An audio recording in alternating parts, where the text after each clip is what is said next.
Bismillahirrahmanirrahim. Surah An-Nisa, ayat number 14, translation English and Urdu. And whoever disobeys Allah and His Messenger and transgresses His limits, He will put him into the fire to abide eternally therein, and he will have a humiliating punishment. اور جو اللہ اور اس کے رسول کی نافرمانی کرے گا اور اس کے مقرر کی ہوئی حدوں سے تجاوز کر جائے گا، اسے اللہ آگ میں ڈالے گا جس میں وہ ہمیشہ رہے گا، اور اس کے لیے رسوا کن سزا ہے۔ یہ ایک بڑی خوفناک آیت ہے جس میں ان لوگوں کو ہمیشگی کے عذاب کی دھمکی دی گئی جو اللہ تعالیٰ کے مقرر کیے ہوئے قانون وراثت کو تبدیل کریں یا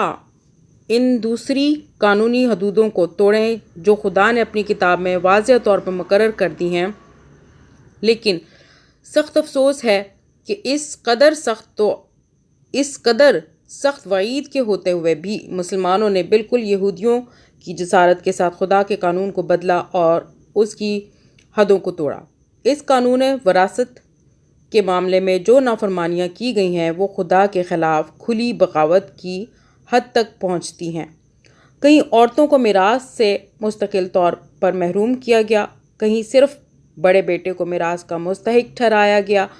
کہیں سرے سے تقسیم میراث ہی کے طریقے کو چھوڑ کر مشترک خاندانی جائیداد کا طریقہ اختیار کر لیا گیا، کہیں عورتوں اور مردوں کا حصہ برابر کر دیا گیا، اور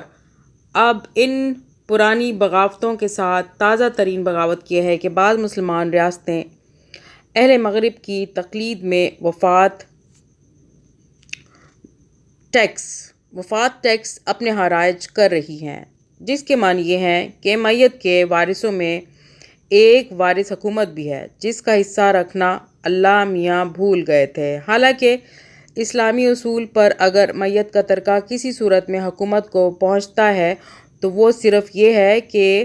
کسی مرنے والے کا کوئی قریب و بعید رشتہ دار موجود نہ ہو اور اس کا چھوڑا ہوا مال تمام اشیاء متروکہ کی طرح داخل بیت المال ہو جائے،